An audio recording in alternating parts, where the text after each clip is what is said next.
welcome back to my film and TV channel. You're all staying safe and well. We're going over to Amazon Prime today for a release on the 6th of January 2023.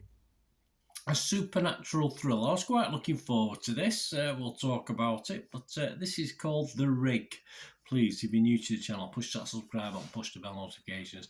If you're pushing buttons or you're already a subscriber, etc., just push that little thumbs up button as well. Make an old film and TV watcher very happy. I do film reviews, TV drama reviews, information blogs, even the odd quiz. So please join me and spread the word. I will be very, very grateful. Right, we're going to have a look at The Rig today. Yes, I think some of the episodes are about 47 minutes. Some of the episodes are about 55 minutes. So, say 6 by 50, 52 minute on average. And a mystery supernatural thriller. This series created by David McPherson for Amazon Prime Video.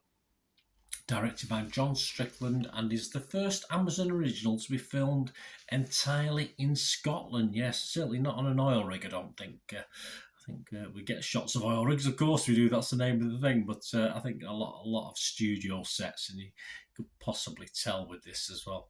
And it's released on Amazon on the 6th of January, so you can watch it now on Amazon Prime.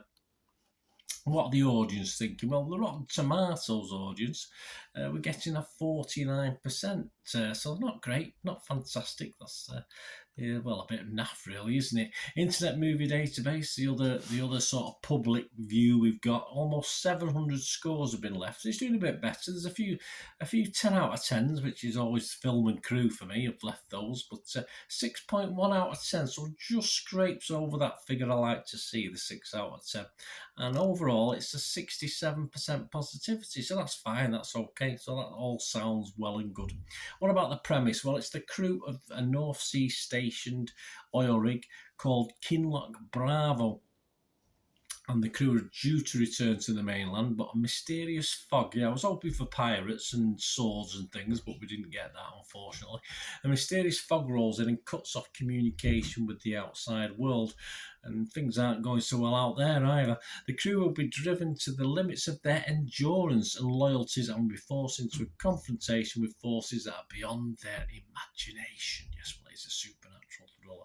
It stars, amongst others, Emily Hampshire, Ian Glenn, Martin Compston, Mark Bonner, Rachenda Sandal, Owen Teale, Richard Pepple, Calvin Denver and Emmett Elliott, Abraham Papula, Stuart McQuarrie, Molly Vevers, Dougie Rankin, and a few others that we're not going to mention. So there you go, a big cast, mainly UK based, of course. What about the critics? Well, Rotten Tomato critics quite like it. There's not many scores. There's only about 7 or 8 people have left a review, but it's getting 75% positivity, which is very, very good. Lucy Mangan liked it. She's from The Guardian here in the UK. She said, the faith that it won't all descend into a Lost-style debacle, well, it's not. It's only 6 episodes. It's not a season by season. Will keep you going until the end. Well, it certainly kept me going till the end, but I say I wouldn't have minded a bit of Lost included in this. Clint Worthington, he's from RogerEbbertWebsite.com. He said the central mystery of The Rig is hardly all that mysterious or original. I've been around the block. I would have to agree with Clint on that one. If you're fairly new to supernatural thrillers and this sort of sci-fi stuff, then it might be okay. But if you've seen plenty over time, yeah, perhaps not. Elizabeth Gregory from the London Evening Standard. This just about sums up. It's not really what I want in a film, but she was happy with it because she said the rig does have its good points. She says particularly in its exploration of workers' rights, environmentalism, and the value these impossibly difficult jobs offer dozens of British communities. I mean, it's a supernatural thriller. It's not what's the word?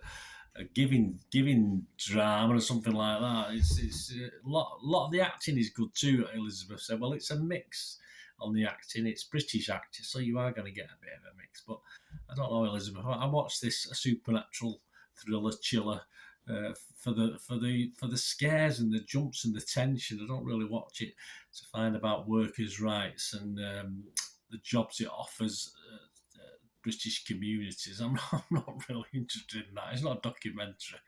Anyway, my little thoughts on this. I wanted to score. I did look forward to this. I wanted to score this well. It was okay. I watched it from start to finish over the course of perhaps an evening and an afternoon.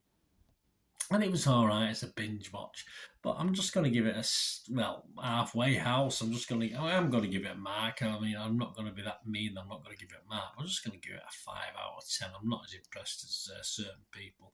I mean, for a supernatural thriller, it never really brought any goosebumps. I mean, certainly not that scary. It's a storyline, as mentioned by that critic before. In one guise or another, has been done to death over the years, and done in much better in much less time as well.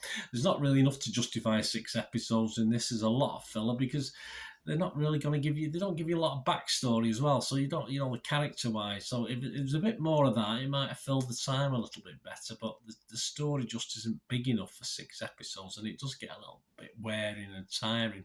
As I said, a plethora of UK and Irish acting, which is fine. It's fine. There's some good, but as you'd expect with a mix of UK and Irish acting, some good, some not so good, and that's just standard for any British drama. And certainly, as I said, no real tension delivered on a regular basis. There's the odd element, odd moment. There's certainly not many cliffhangers, if you like. And the trouble is, because there's no backstory, and because you don't get to know the characters too well, apart from some of them that are very shouty, which doesn't impress me. I didn't really care that much about them. And of course, if anything does happen to them, or someone dies, it's all a bit. I don't really care that much. It's a horrible thing to say, but you want to invest in characters, and I found this very hard. I really thought this could be pretty gripping. As I said, all right, I'm pushing it a bit with the fog rolling in and pirates with swords and stuff. But I mean, I wouldn't have minded that. I say it has been done before, but of course it has. But I wouldn't have minded that element to it. But it was all very much toned down and just not gripping for me.